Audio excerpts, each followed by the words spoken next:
Hello and welcome. My name is Kari Gilman. My name is Alexis Devon. And my name is Taylor Stillings. And we are going to be presenting on content area strategies today.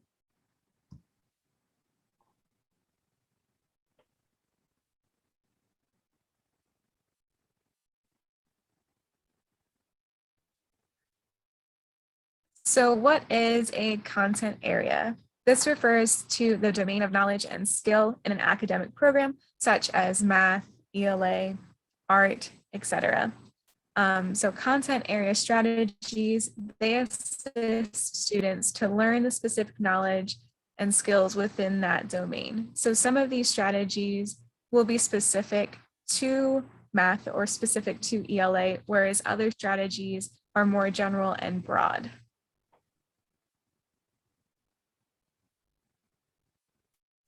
So why are content area strategies important? They help students begin to understand the process of learning, bypass their areas of weaknesses, help them perform at the level of which they are capable.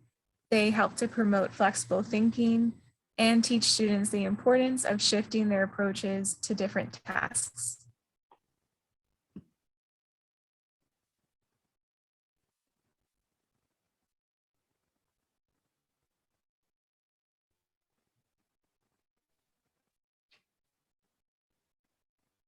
So content area strategies allow for students to be in their least restrictive environment within the general education classroom. Some students might need specific content area strategies within one subject, but not another. For instance, a student might struggle with math, but not need any assistance in ELA.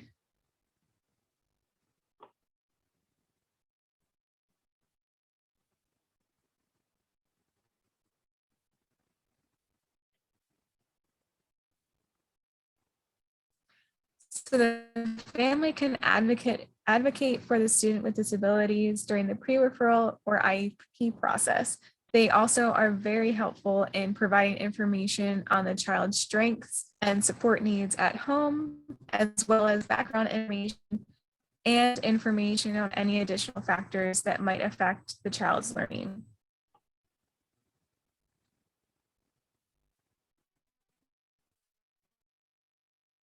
Special education teacher assists in determining strategies to best help the student.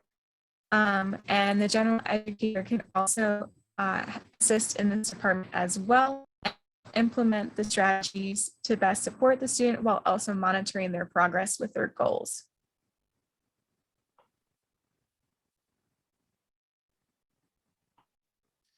And so now we have a quick YouTube video. She will help grow the boat.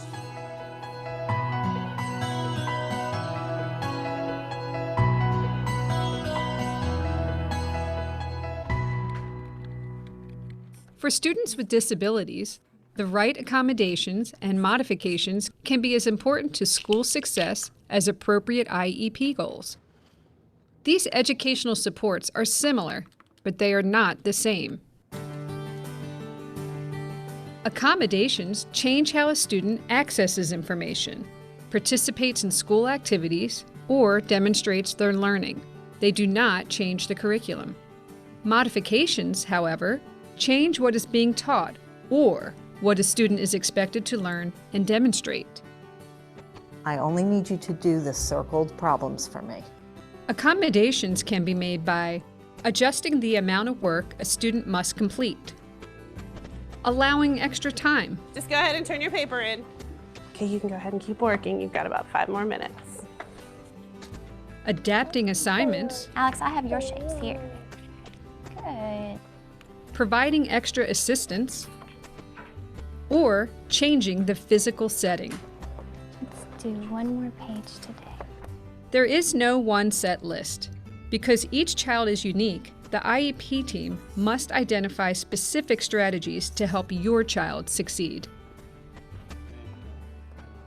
For example, presenting a few math problems at a time may help a student who is easily overwhelmed. Another student might benefit from short breaks. or being allowed to finish an assignment at home. A student who has difficulty writing may be allowed the use of a computer, while students with a print disability may benefit from having tests read aloud. They went downtown. A child can be given an appropriate role when working in small groups, Where am I? or be allowed to participate in an activity in a different way. Beware of what? Excuse me. Being seated near the teacher helps some students stay focused, So we'll go ahead and discuss these in a minute. and assistive technology can support a wide range of needs. And if you need me, you can raise your hand and I'll come and help you. All right? In addition to accommodations, it is sometimes necessary to modify the curriculum. We stopping there? All right. So we have talked about a lot of different modifications. We're going to go into a couple of the different content areas and talk about some specific strategies and accommodations that you might want and considerations that you might want to implement in your classroom.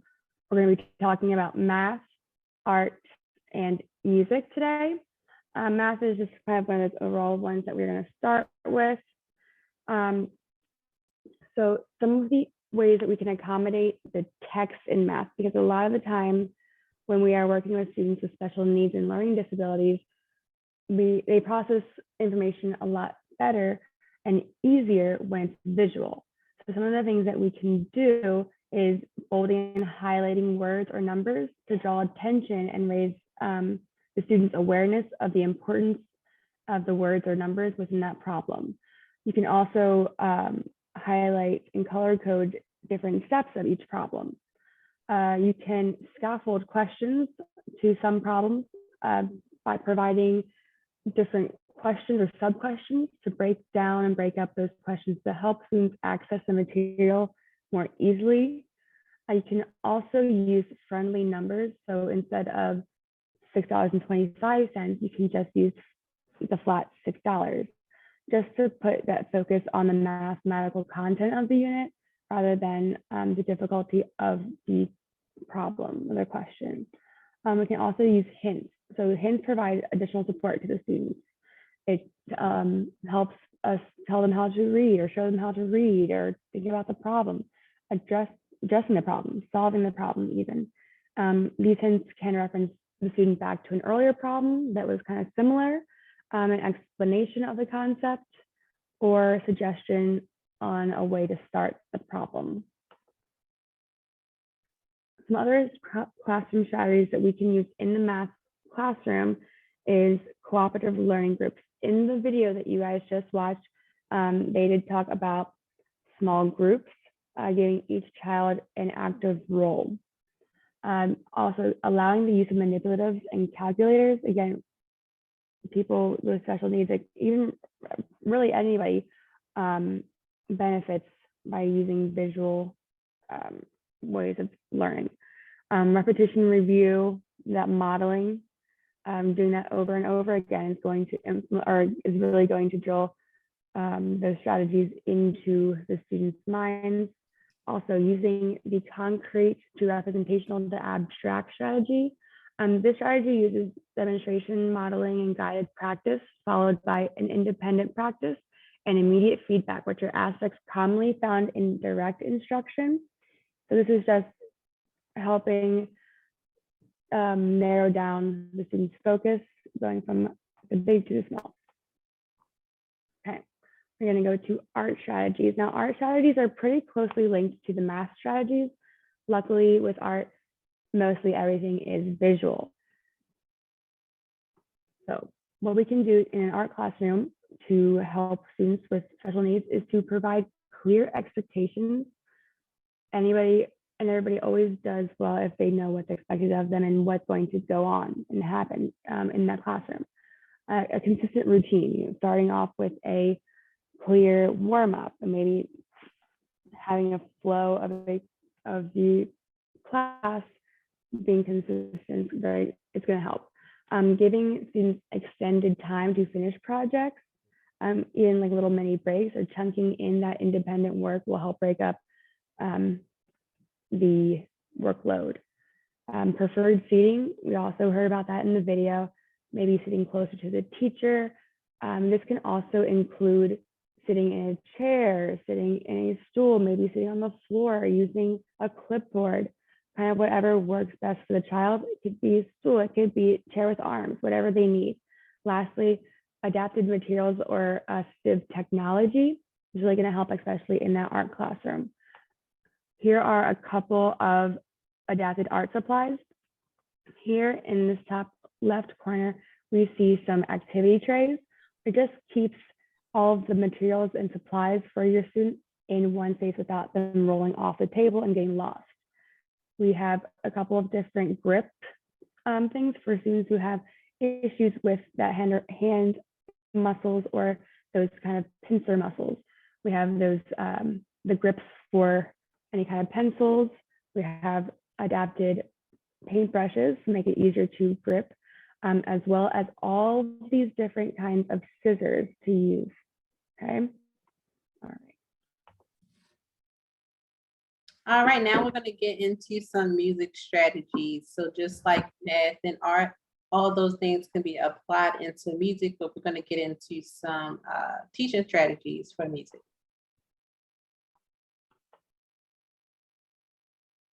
All right, so some classroom strategies for music. One would be for children who are pre-verbal or speech delayed, substituting nonsense syllables helps them successfully sing a favorite tune.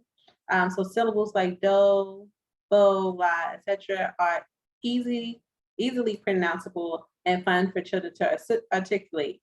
So if we was to teach them Twinkle, Twinkle, Little Star, we would say, instead of using the words, we'd say la, la, la, la, la, la, la. Also using coding, so using colors to highlight key concepts.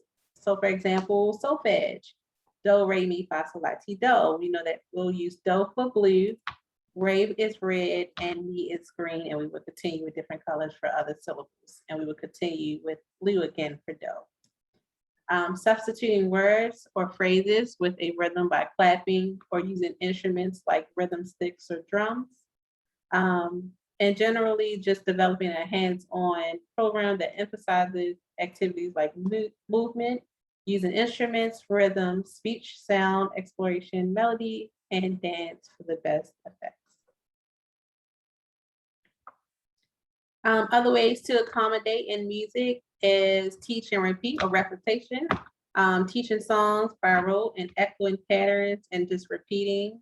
A lot of students in any class, when you repeat, you repeat, you repeat, it's easier for them to remember.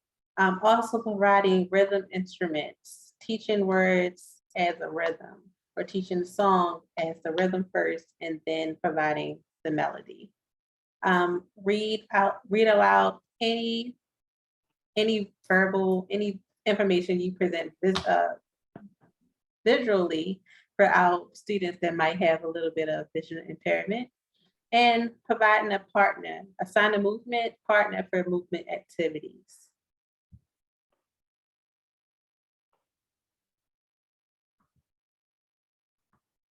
All right, so now that you guys heard our content area strategies, we have a question for you. So what is a content area strategy you are excited to implement in your classroom and why? You can answer this question on the Jamboard that will be included on our board. Thank you, and we hope that you enjoyed our presentation. And here are some references and resources for you guys to check out as well.